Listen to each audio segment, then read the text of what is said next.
Welcome back to our YouTube channel. स्वागत आहे आपल्या यूट्यूब चॅनलमध्ये. तर आज आपण बघणार आहोत असा प्रोग्राम की ज्या प्रोग्राममध्ये to search number and its index हा प्रोग्राम होणार आहे. आपला ॲरेमधला प्रोग्राम, ॲरेचा हा प्रोग्राम असणार आहे.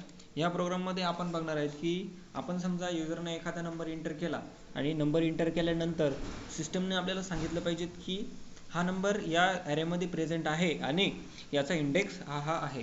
तर चला तर आपण या प्रोग्रामला सुरू करूया.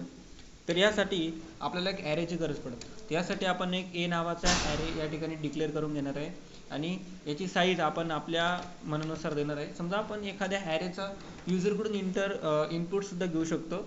समजा हा ॲरे आपण ची साईज आपण 10 ठेवली. बघा, स्ट्रिंगची साईज आपण किती पण ठेवू शकतो. जर आपण स्ट्रिंगमध्ये केलो ना तर कोणती पण साईज आपण ठेवू शकतो आणि त्याची साईज आपण चेंज करू शकतो. पण ॲरेची साईज आपण चेंज करू शकत नाही, कारण की स्ट्रिंगची साईज आपण पॉइंटरनं चेंज करू शकतो एक बरोबर. आता आपण ॲरे बघतोय आणि ॲरेमध्ये आपण ॲरेची साईज चेंज करू शकत नाही. जेव्हा आपण जी साईज ठेवली तीच साईज शेवटपर्यंत आपली राहणार. आणि एक नंबर घेऊ की तो नंबर आपण युजरकडून घेऊ. ते इंट नवीन डाटा टाईप नाही केला तर चालतं. इथंच कॉमा करून त्या डाटा टाईपचं नाव आपण एक्स घेतलं, बरोबर. तो एक्स घेतला आणि युजरकडून इनपुट घेण्यासाठी आपण प्रिंटएफमध्ये लिहितो एंटर द एनी नंबर, बरोबर. Enter the any number. जेव्हा युजर एखादा नंबर एंटर करू शकेल हे आपल्याला आउटपुट स्क्रीनवर दिसेल. जेव्हा तुम्हाला कळत नसेल की आपला प्रोग्रामचं लॉजिक जमत नाही तेव्हा आउटपुट स्क्रीनला इमेजिन करायचं किंवा आपण स्वतः कंपायलर बनायचं, तेव्हा सगळं यायला लागतं. आता या ठिकाणी काय घेऊ आपण, पर्सेंटेज डी. कशासाठी पर्सेंटेज डी घेतो, जेव्हा आपली इंटिजर व्हॅल्यूची स्कॅनिंग किंवा इंटिजर व्हॅल्यूचं इनपुट घेण्यासाठी आपण पर्सेंटेज डी वापरतो. आणि एन हा असा ऑपरेटर आहे की जो मेमरी ॲड्रेस स्टोअर करतो आणि एक्स. आता युजर जेव्हा एंटर करेन तेव्हा आपल्याला एक्सचा इनपुट घ्यावा लागेल. आता आपण या ॲरेला इथंही डिक्लेअर करू शकतो आणि युजरकडूनही त्याचा इनपुट घेऊ शकतो. आता आपण या ठिकाणी यूज करणार आहे फॉर लूप. फॉर लूप कशासाठी यूज होतं, जेव्हा मल्टिपल स्टेटमेंट रिपीटेड करायची, रिपीटेड कोणती कंडिशन रिपीटेड चालवायची आहे, काहीतरी कंटेंट रिपीटेड चालवायचं आहे आपल्याला, तर त्यासाठी आपण करतो. आणि या ठिकाणी इंट घेतला आपण याचं डिक्लेअरिंग करण्यासाठी आय. आता आयला आपण 0 पासून स्टार्ट करूया आणि आय इज ग्रेटर दॅन, म्हणजे आय जोपर्यंत 10 होत नाही ना तोपर्यंत, कारण की ती साईज आपण ऑलरेडी 10 दिली आहे. म्हणून आपण या ठिकाणी जर इथे 9 असतं तर आपण या ठिकाणी 9 घेतलं असतं. कुठं या ठिकाणी 9 घेतलं असतं आणि आयला आपल्याला एक ना वाढवायचं आहे. कॅपिटल आय घेशन तर तुम्हाला एरर मिळेल, कारण की केस सेन्सिटिव्ह लँग्वेज आहे, बरोबर. आता ह्या ब्लॉकमध्ये आपल्याला याचं इनपुट घ्यायचं आहे. मग एखाद्या ॲरेचं इनपुट घेण्यासाठी आपण काय करतो, स्कॅनएफ आणि पर्सेंटेज डी. बघा, ॲरे म्हणजे काय असतो, collection of similar data type. आता कोणत्या पण डाटा टाईपचं आपण कलेक्शन करू शकत नाही. बाकीच्या लँग्वेजमध्ये असतं, टपल असतं, लिस्ट असतं, त्याच्यामध्ये आपण वेगवेगळ्या डाटा टाईपचं कलेक्शन आपण करू शकतो. पण सी लँग्वेजमध्ये ॲरेमध्ये कसं असतं, एकाच प्रकारचं डाटा टाईप आपण याच्यामध्ये यूज करू शकतो. आणि ॲन ए ऑफ आय घेतलं म्हणजे आपल्याला काय करता येईल, आता ह्या ॲरेचं इनपुट या ठिकाणी घेता येईल. कोणत्या ॲरेचं इनपुट, हा जो आपण ए नावाचा ॲरे डिक्लेअर केला आहे 10 साईजचा, या ॲरेचं इनपुट आपण या ठिकाणी घेतलेलं आहे. आता आपल्याला काय करायचं आहे, चेक करायचं की हा नंबर याच्यामध्ये प्रेझेंट आहे का नाही. मग पुन्हा आपल्याला फॉर लूप लावावं लागेल, चेक करायचं आहे ना, पुन्हा चेक करायचं आहे. जर सापडत नसेल तर इंट आय इक्वल टू 0. बघा, या आय जो आहे ना, हा आय ह्याच फॉर लूप करता मर्यादित आहे, कारण की याचं आपण लोकल डिक्लेरेशन केलं आहे आणि ह्या आयचं आपण ग्लोबल डिक्लेरेशन केलं नाही. तर ह्या आयचं आपण सुद्धा काय डिक्लेरेशन केलं आहे, लोकलच डिक्लेरेशन केलं आहे, कारण की हा ॲरे फक्त ह्याच फॉर लूप करिता मर्यादित आहे. जर आपण याला बाहेर ॲक्सेस केलं ना, बाहेर प्रिंट केलं ना, तर ते आपल्याला एरर देईल. काय एरर देईल आपल्याला, ते आय इज नॉट डिक्लेअर. कारण की हा जो आय आहे, हा तुमचा आय, हा आय लोकली डिक्लेअर झालेला आहे. माहिती आहे, लोकल आणि ग्लोबल व्हेरिएबल जेव्हा आपण डिक्लेअर करतो, ग्लोबल व्हेरिएबलला आपण कुठे पण ॲक्सेस करू शकतो, पण लोकल व्हेरिएबलला आपण त्याच फंक्शनमध्ये ॲक्सेस करू शकतो. फॉर हे सुद्धा एक फंक्शन आहे आणि या फॉरमध्ये जो आपण आय घेतला, इंट आय इक्वल टू 0, तर हा फक्त त्याच फॉर लूप करिता मर्यादित आहे, बाकीच्या कोणत्याही फंक्शन करता. मग i greater than or equal to greater than or equal to नाही, जेव्हा greater than or equal to घेशाल ना तेव्हा इथं 1 करावं, पण इथं आपण 0 पासून स्टार्ट करतोय आणि I is greater than or greater than 10. आणि पुन्हा आपल्याला आयला प्लस प्लस करायचं आहे. प्लस प्लस का करायचं आहे? कारण की आपल्याला ती कंडिशन रिपीट चालवायची, आयची व्हॅल्यू पुन्हा वाढवायची. आता या ठिकाणी काय करायचं आपल्याला? चेक करायचं आहे. चेक करायचं की हा नंबर एक्स च्या बरोबर आहे की नाही, किंवा हा नंबर यामध्ये प्रेझेंट आहे की नाही, सर्च करायचं आहे आपल्याला, तो नंबर सर्च करायचा आहे. मग आपण या ठिकाणी इफ स्टेटमेंटचा यूज करतो. इफ स्टेटमेंट हे जे स्टेटमेंट आहे ते डिसिजन मेकिंग स्टेटमेंट आहे, जेणेकरून आपण कोणती कंडिशन लावू शकतो त्याच्यामध्ये. मग आपण काय करणार? ए ऑफ आय हा जो ए ऑफ आय इक्वल टू जर असन एक्सच्या बरोबर जर असन, तर काय करायचं आपल्याला? शो करायचं आहे की हा नंबर याच्यामध्ये प्रेझेंट आहे. पण थोडंसं लॉजिक लावा. एखादा नंबर आपण जर बनवला तर समजा मी इथं काय केलं, एक नवीन नंबर घेतला कॉमा यस, आणि यसमध्ये मी 0 ठेवून दिला. हां बरोबर, मी यस नंबर घेतला, तुम्ही यस व्हेरिएबल घेतला, यस व्हेरिएबलमध्ये काही पण स्टोअर करू शकता, मी समजा 0 स्टोअर केलं. आणि जर मी या ठिकाणी लिहिलं तर जर ए ऑफ आय बघा, खूप इम्पॉर्टंट लॉजिक आहे इथं. जर ए ऑफ आय हे जर इक्वल टू एक्स असेल तरच मधली कंडिशन चालेल ना. तर मग ए ऑफ आय तुम्हाला समजून सांगण्यासाठी लिहितोय की ए ऑफ आय जर एक्सच्या इक्वल आला इक्वल टू हे जे काही ऑपरेटर आहे, कंपॅरिझन ऑपरेटर सुद्धा आपण याला म्हणतो, कंपॅरिझन ऑपरेटर आहे. तर या ठिकाणी आपण काय करणार आहोत, या यसमध्ये यस इक्वल टू 1 लिहिणार आहे. बघा खूप सिम्पल आहे, समजून जर घेतलं तर खूप सिम्पल आहे.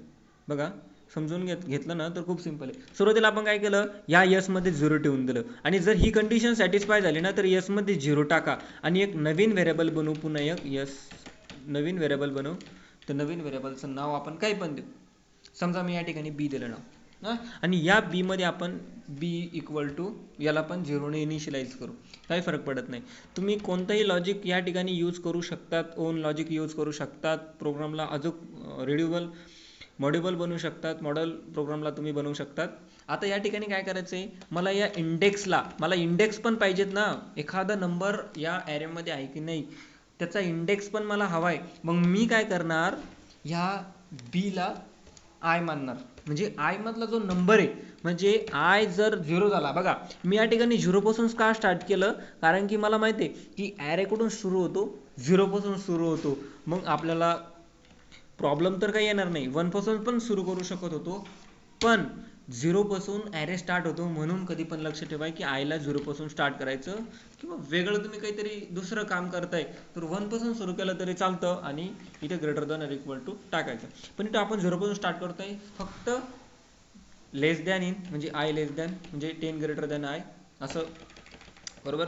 आता बी मध्ये आय टाकू, आणि ह्या ठिकाणी काय करणार आहे मी, जर असं असेल ना तर याच्यामध्ये हे टाका, आणि हे टाकल्यानंतर समजा तुम्हाला एक ॲरेमध्ये एखादा नंबर सापडला, युजरने एंटर केलेला एखादा नंबर सापडला, आणि नंबर सापडल्यानंतर तुम्हाला लूप बंद करायचं आहे, म्हणजे काहीच करायचं नाही. मग तुम्ही काय करशाल, ब्रेक टाकून द्या, बरोबर. ब्रेकनं काय होतं, ब्रेकनं तुमचं चाललेलं जे काही काम आहे ते पूर्ण बंद पडून जातं, म्हणजे तिथपर्यंत कंडिशन चालते, आणि नंतर डायरेक्ट ह्या फॉर लूपच्या बाहेर तुम्ही पडून जाशाल. असं नाही, तुम्ही फक्त कुठून बाहेर पडून जाशाल, तुम्ही फक्त इफच्या कंडिशनमधून बाहेर पडून जाशाल. तुम्ही हे ब्रेक फॉरमध्ये नाही लावलेलं आहे, तुम्ही कुठं लावलेलं आहे, तुम्ही हे लावलेलं आहे फक्त इफमध्ये लावलंय, म्हणून तुम्ही कुठं ब्रेक होशाल, तुम्ही फक्त इफमध्येच ब्रेक होशाल. आता काय करायचं, मला पुन्हा इफची कंडिशन लावायची. बघा खूप सिम्पल आहे, इफची कंडिशन लावायची आहे, हे झालं अप्पर केसमध्ये, इफची कंडिशन लावायची आहे. आणि इफमध्ये काय करायचं मला, हा जर यस इक्वल टू 1 असेल, हा यस पहिले किती होता, पहिले 0 होता, आणि जर हा ए ऑफ आय, बघा खूप सिम्पल आहे, पहिल्यापासून सांगतो की हा जर a of i x equal to x असला, हा जो एक्सचा इनपुट घेतला ना आपण युजरकडून, हा जर तो असला तर हे यस मध्ये 1 पास करून द्या. कारण की यस आपण किती डिक्लेअर केलेला आहे सुरुवातीला, यसची इनिशियलाइज केले 0 ने, तर यस मध्ये 1 टाकून द्या. आणि बी चे इनिशियलाइज सुद्धा काय केले आपण, 0 केलेली आहे, मग त्याच्यामध्ये सुद्धा आपण आय टाकला, कारण की आय हा इंडेक्स नंबर आपण म्हणू शकतो त्याला, कारण की आय 0 पासून स्टार्ट होतो. 1 2 3 4 5 6 7 8 9 पर्यंत चालणार आय. तर आयची व्हॅल्यू शेवटची किती होणार? 9 होणार. पण आपण 10 पर्यंत घेतलंय ना, तो म्हणून. आता काय करायचं, if S equal to S मध्ये जर 1 आलं तर आपल्याला काय करायचंय, प्रिंट करायचंय. काय प्रिंट करायचंय? मग आपण या ठिकाणी लिहिणार प्रिंट एफ, पुन्हा अप्पर केस मध्ये झालं, प्रिंट एफ. तर this number is divisible. Sorry मी काय लिहितोय मलाच नाही कळतंय. मग this number is a present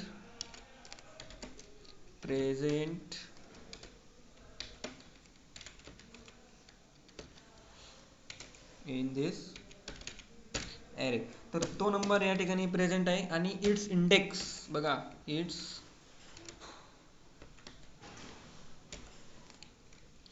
index is काय, याचा इंडेक्स काय, पर्सेंटेज डी. बघा तुम्ही या प्रोग्रामला कोणतंही लॉजिक लावून तयार करू शकतात, काही हरकत नाही. पर्सेंटेज डी कॉमा करून तुम्हाला काय करायचंय, ही जी आयची व्हॅल्यू तुम्ही बी मध्ये टाकली का, या बी ला तुम्हाला प्रिंट करायचंय. मग या ठिकाणी लिहिणार, या ठिकाणी तुम्ही लिहिणार बी. बरोबर झालं आपलं प्रोग्राम या ठिकाणी झालेला आहे. समजा याच्यामध्ये कोणता एरर आला तर तो आपण सॉल्व्ह करू. एरर आला तर काही घाबरायचं काम नाही, कारण की आपलाच प्रोग्राम आहे. टी एस इक्वल टू जर 1 झालं, कारण की एस मध्ये किती आहे, 1 टाकलं आपण 1 टाकलं, पहिले 0 टाकलेलं आहे. आणि तुम्ही हे पण करू शकतात, ते एस नॉट इक्वल टू जर 0 आलं तरी पण हे करू शकतात, काय हरकत नाही, सिम्पल आहे. मग आता आपण या प्रोग्राम रन करणार आहोत. काय आउटपुट येतं ते आपल्याला डिक्लेअर काय आलं. हो सॉरी, या ठिकाणी काय केलं आपण, सगळं केस सेन्सिटिव्ह लँग्वेज असल्यामुळे होतं ते कधी कधी. ओके, पुन्हा रिटर्न. हे जे मिस्टेक असतात ती येत असतात, त्याला काही घाबरायचं काम नाही. आता हा प्रोग्राम आपला रन झाला. Enter the any number. मग मी एखादा नंबर एंटर केला, बरोबर, एखादा नंबर एंटर केला. आता मला काय करायचं आता, अरे हा, या ठिकाणी मला एंटर द एनी नंबर हे पण करायचंय. मग मी काय करणार, याला खाली शिफ्ट करून देणार, Ctrl+X दाबणार आणि याला इथं दाबून देणार. आणि मग मी इथं काय लिहिणार, इथं लिहिणार प्रिंट ऑफ. मग इथे लिहिणार enter the array, enter the any array element, enter the any array. जेव्हा तो इंटर करण तर आपण एक ब्लॅक स्लॅश एन टाकून देऊ. बरोबर, एखादा नंबर एखादा इंटर करतोय. मग या ठिकाणी मी लिहिलं 23 टाकलं ॲरेमध्ये, 45 टाकलं, 12 67 65 43 34 नाही ना 32. Enter the any number. आता या नंबरपैकी आता तुम्हाला हे लक्षात आलं पाहिजे की हा जो काही 23 45 12 32 12 67 65 43 34 32, आता याच्यामध्ये काय आहे, याच्यामधले आपल्याला याच्यापैकी कोणता बी एक नंबर एंटर करायचा आहे. मग तो नंबर एंटर आपण करूया. आपण समजा 34 एंटर केला आणि आपल्याला माहिती आहे की हा नंबर याच्यामध्ये प्रेझेंट आहे, पण आपल्याला काय करायचंय बघा बरं का, आपल्याला काय करायचंय की या नंबरचा इंडेक्स फाइंड आउट करायचा. मग या नंबरचा इंडेक्स किती राहणार, या नंबरचा इंडेक्स राहणार, पहिल्यापासून मोजत चला, 1 2 3 4 5 6 7 8. या नंबरचा इंडेक्स किती राहणार आहे आपला, 8 राहणार आहे.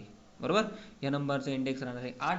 मग ह्या नंबरचा इंडेक्स राहणार आहे 8 आणि आपला सिस्टीमने मेसेज दिलेत की this number present in this array and its index is 8. तर अशा प्रकारचा हा प्रोग्राम होता, खूप सिंपल होता. जरी आपल्या प्रोग्राममध्ये काही एरर आले तर काही घाबरायचं काम नाही, कारण की हे सिंटॅक्ल एरर होते, पण आपलं लॉजिक तर बरोबर होतं ना. आता बघा मी तुम्हाला हे सांगणार आहे की ह्या लाईनला आपण मध्ये पण लिहू शकतो. Ctrl+X आणि Ctrl+X ने काय होतं, Ctrl+V. इथं पण आपण लिहू शकतो. ओके, इथं पण लिहू शकतो, काही प्रॉब्लेम नाही. तरी आपण लिहू शकतो. समजा एखादा ॲरे आपण एंटर केला, काही पण एंटर केला आपण ॲरे, आता इंटर एनी नंबर मी जर या ठिकाणी दाबलं 234 ओके 234 बरोबर ना 234 एका नंबरवर आहे बघा. ॲरेकडून सुरू होतो, ॲरे 0 पासून स्टार्ट होतो आणि एंड पण स्ट्रिंग ही नल कॅरेक्टरनं एंड होते, तेवढं लक्षात ठेवा फक्त. झाला आपला प्रोग्राम. या प्रोग्रामला आपण असं सुद्धा लिहू शकतो, काही हरकत नाही. इथं पण लिहू शकतो आणि इथं पण लिहू शकतो या स्टेटमेंटला, काही हरकत नाही. फक्त आपलं लॉजिक बरोबर असलं पाहिजे. तर मिळूया दुसऱ्या व्हिडिओमध्ये. अशाच प्रकारची व्हिडिओ बघत राहा. धन्यवाद.